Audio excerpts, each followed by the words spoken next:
দর্শক, আপনারা ইতিমধ্যে সরাসরি দেখতে পাচ্ছেন এবার জামাত ইসলামীকে নিষিদ্ধ ঘোষণা দেওয়ার পর হঠাৎ করে এবার বিপিনুরকে প্রকাশ্যে লক্ষ লক্ষ নেতা কর্মীরা ইতিমধ্যে গণদোলা দিচ্ছে। ইতিমধ্যে আপনারা সরাসরি দেখতে পাচ্ছেন গণদোলার শিকার হলেন বিপিনুর হক নূর। রাজনৈতিক ঐক্যমত্য তৈরি করে এই জামাত শিবিরের মতো উগ্রবাদী সংগঠনকে নিষিদ্ধ করতে হবে, কারণ না হলে এই দেশে উগ্রবাদ মাথাচাড়া দেবে। রাশেদ খান, বিপিনুর বাংলাদেশের বড় চুর। এই দুই জারদ সন্তান শেখ হাসিনার, এই দুই গুপ্তচর থেকে তারেক রহমানকে বাঁচাতে হলে এই দুই চুরের সর্বোচ্চ শাস্তি চাই, ফাঁসি। শেখ হাসিনা যে কথাগুলো বলতো ওই একই কথাগুলো তো বিপিনুর সাহেব আপনি বলতেছেন এই জামাতকে নিষিদ্ধ করতে হবে। ওই একই কথা কিন্তু বলে এখন দিল্লিতে আছে। নিষিদ্ধ করার 3-4 দিন পরেই কিন্তু চলে যাইতে হয়েছে। ওই কথাগুলো মুখে আইনেন না, খেপায়েন না ভাই। নুরুল হক নূরের মন্ত্রিত্ব থাকার কথা নয়, চলে যাওয়ার কথা। মন্ত্রিত্ব থাকবে না এই নুরুল হক নূরের। প্রধানমন্ত্রী তারেক রহমান সাহেবকে ভারত নেওয়ার জন্য এত পাগল কেন জানেন? দুটা কারণ। এক নম্বর কারণ হলো, ভারত যদি তারেক রহমান সাহেবকে নিতে পারে তাহলে তাকে হত্যা করবে, আর হত্যা করে ভারতে থাকা যে আওয়ামী লীগের নেতৃবৃন্দরা আছে তাদের উপর দোষ চাপাবে। ওই তুরস্ক চাচ্ছে বাংলাদেশ যেন এই মক্কা সামরিক চুক্তিতে জয়েন করে, বাংলাদেশকে সাথে নিতে চাচ্ছে। পাকিস্তানও এটা চাচ্ছে। পাক, তুরস্ক, বাংলাদেশ এবং সৌদি আরব এক হইতে অসুবিধা কি? কারণ এইটা যদি হয়, আমাদের আছে বিশাল সমুদ্র সীমা। ওই সমুদ্র সীমার মধ্যে তুরস্কের জাহাজ চলে আসবে, এখানে গ্যাস অনুসন্ধান করবে, এখানে তেল আবিষ্কার করবে। সম্মানিত দর্শক, এবার জামাতের রাজনীতি নিষিদ্ধ করতে এসে কঠিনভাবে ফেঁসে গিয়েছেন এমপি নুরুল হক নূর। দর্শক, এমপি নুরুল হক নূর ইতিমধ্যে কিন্তু ঘোষণা দিয়েছিলেন যে আওয়ামী লীগ তাদেরকে নিষিদ্ধ করেছেন, এবার যদি বিএনপি নিষিদ্ধ করে তাহলে তারা কোথায় যাবে? এই বক্তব্যে এবার কঠিন বিপদে পড়ে গিয়েছেন বিপি নুরুল হক নূর। দর্শক, বিপি নুরুল হকের নূরের উপর জামাতের হামলা এবং এই জামাতের রাজনীতি কি কারণে সে নিষিদ্ধের দাবি করেছেন, এই সম্পর্কে কিছু গুরুত্বপূর্ণ তথ্য এবং সেখানে বর্তমান পরিস্থিতি চলুন এই ভিডিওতে আমরা দেখে আসি। অবশ্যই ভিডিওটি শুরু থেকে শেষ পর্যন্ত দেখবেন। চ্যানেলে নতুন হয়ে থাকলে সাবস্ক্রাইব করে রাখবেন পরবর্তী ভিডিওর জন্য। লাইক করে দেখতে থাকুন সম্পূর্ণ ভিডিওটি।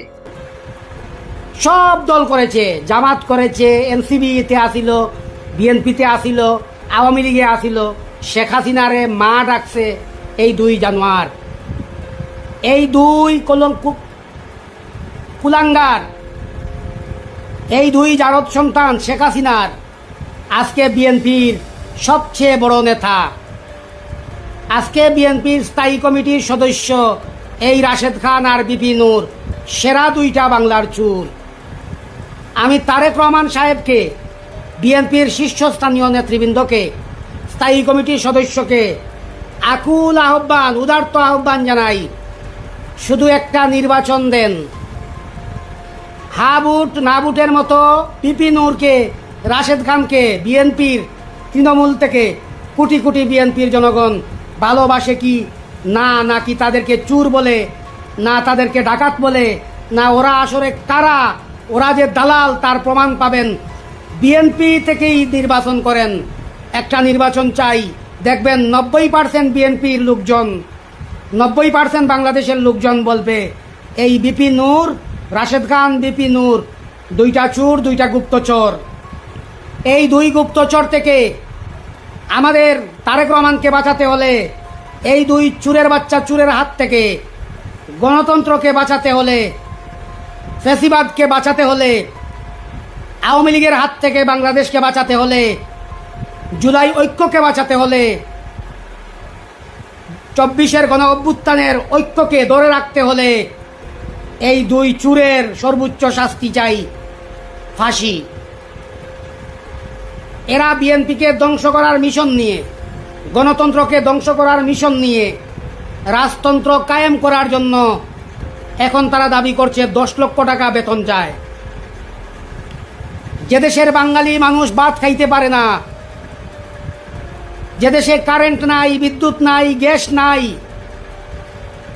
যে দেশে আসিয়ার মতো ছোট্ট শিশু ধর্ষণ হয়, যে দেশে শত শত মানুষ না খেয়ে মারা যায়, যে দেশে মানুষ কারেন্টের বিল 10 গুণ বেশি দিয়েও কারেন্ট পায় না, সেই দেশে এই কুলাঙ্গারের বাচ্চা তার বেতন দাবি করে 10 লক্ষ টাকা। এই চুরের বাচ্চা চুর তার বাপ দাদার সম্পত্তি পাইছে।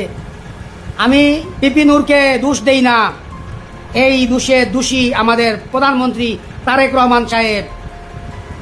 তিনি ফুল চিনেন না, মণিমুক্তা চিনেন না, হীরা জহুরত চিনেন না? বিএনপির ভিতরে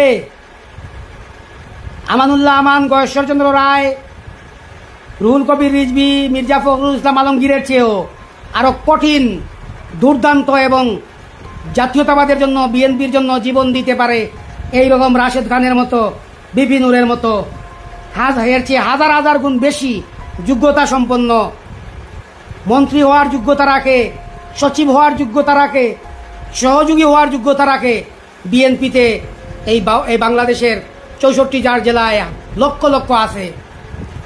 তাদেরকে রেখে মূল্যায়ন না করে, 17 বছরের কষ্টকে মূল্যায়ন না করে, যারা আওয়ামী লীগের সাথে মিলেমিশে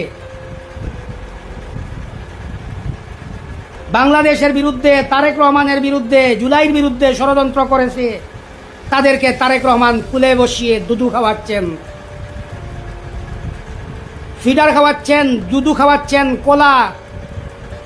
এটা কিসের লক্ষণ? এর দ্বারা টেক ব্যাক বাংলাদেশ হবে না, এর দ্বারা আই হ্যাভ এ প্লেন হবে না। এটা হলো রাক্ষস। এই বিপি নূর টাকা পেলে সব করতে পারে, এই রাশেদ খান টাকা পেলে সব করতে পারে। আমি বাংলাদেশ সরকারকে বলছি, খুব দ্রুত সময়ে একটা তদন্তের মাধ্যমে, একটা ইনভেস্টিগেশনের মাধ্যমে, আপনার বিভিন্ন গোয়েন্দা সংস্থা আছে তাদের মাধ্যমে একটা তদন্ত করে দেখেন ওরা আসলে গুপ্তচর, ওরা আসলে একটা ইহুদি রাষ্ট্রের দালাল, ওরা আসলে শেখ হাসিনার দালাল, সেই খুনি হাসিনার দালাল, পার্শ্ববর্তী রাষ্ট্রের পাঁচাটা গুলাম। এটা আমার কথা নয়, বিএনপির 90% তৃণমূলের নেতাকর্মীর কথা। এটা আমার কথা নয়, বাংলাদেশের সুশীল সমাজ, বুদ্ধিজীবীর কথা। ইলেকট্রনিক্স মিডিয়া, প্রিন্ট মিডিয়া, বিশ্ব ইলেকট্রনিক্স মিডিয়া, বিশ্ব প্রিন্ট মিডিয়া এক বাক্যে স্বীকার, একই কথায় একই জায়গায় ঐক্যমত, এই দুইটা পাষাণ্ড শেখ হাসিনার জারদ সন্তান।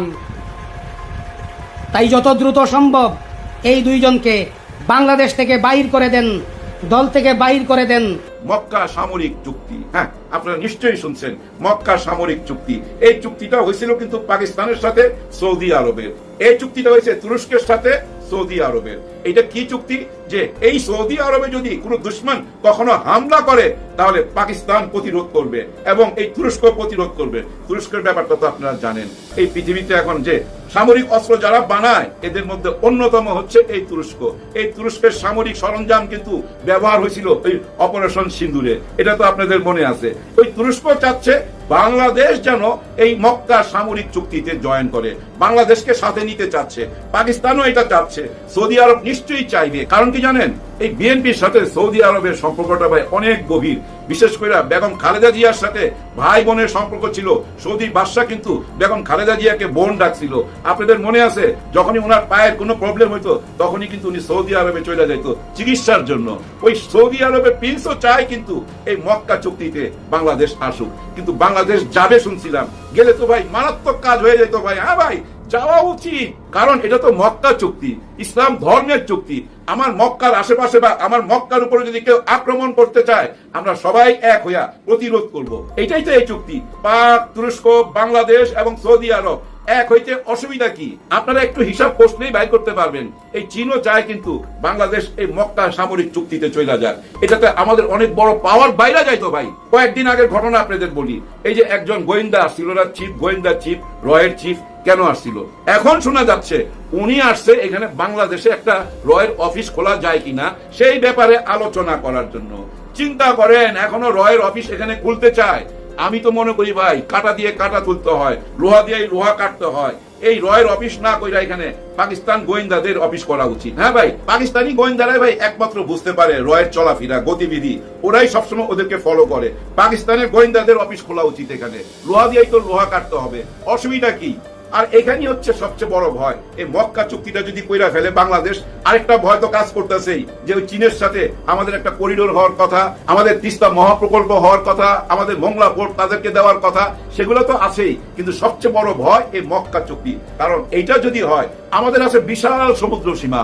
ওই সমুদ্র সীমার মধ্যে তুরস্কের জাহাজ চলে আসবে, এখানে গ্যাস অনুসন্ধান করবে, এখানে তেল আবিষ্কার করবে, আমাদের পাশে থাকবে। এর মধ্যে তো আপনারা শুনছেন বগুড়াতে ড্রোন ফ্যাক্টরি হচ্ছে তুরস্কের সাথে। হ্যাঁ ভাই, এটা হতে যাচ্ছে এবং আমাদের যে লালমনিরহাট সেটাও আমি মনে করি ওনাদের হাতে তুলে দেওয়া উচিত, তুরস্কের হাতে এবং চীনের হাতে। জানি না বর্তমান সরকার এসব করবে কিনা, গতিবিধি কিছুই বোঝা যাচ্ছে না। কেন বোঝা যাচ্ছে না জানেন?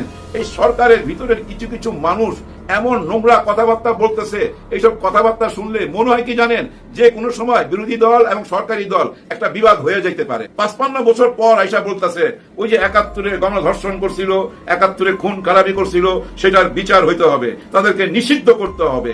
ধৈর্যের পরীক্ষা দিতেছে তো জামাত। হ্যাঁ, জামাত ইসলাম শিবির কিন্তু ধৈর্যের পরীক্ষা দিতেছে, গণায় ধরতে চাচ্ছে না এইসব লোকজনকে। আর এই ধরনের নোংরামি যারা ছড়াচ্ছে কার ইশারা? সম্মানিত দর্শক, আশা করি সকলে পুরো ভিডিওটি দেখলেন। এই ভিডিও সম্পর্কে অবশ্যই আপনাদের মতামত ভিডিওর কমেন্ট বক্সে লিখে জানাবেন। দর্শক, এই ধরনের প্রতিনিয়ত আপডেট ভিডিওগুলো সবার আগে পেতে অবশ্যই চ্যানেলটিকে সাবস্ক্রাইব করে পাশে থাকা বেল বাটনটি অন করে রাখবেন পরবর্তী ভিডিওগুলো সবার আগে পাওয়ার জন্য। আজকের মতো ভিডিওটা এখানে শেষ করলাম। দেখা হচ্ছে পরবর্তী কোনো এক নতুন ভিডিওতে। সেই পর্যন্ত ভালো থাকবেন, সুস্থ থাকবেন। আসসালামু আলাইকুম ওয়া রাহমাতুল্লাহ।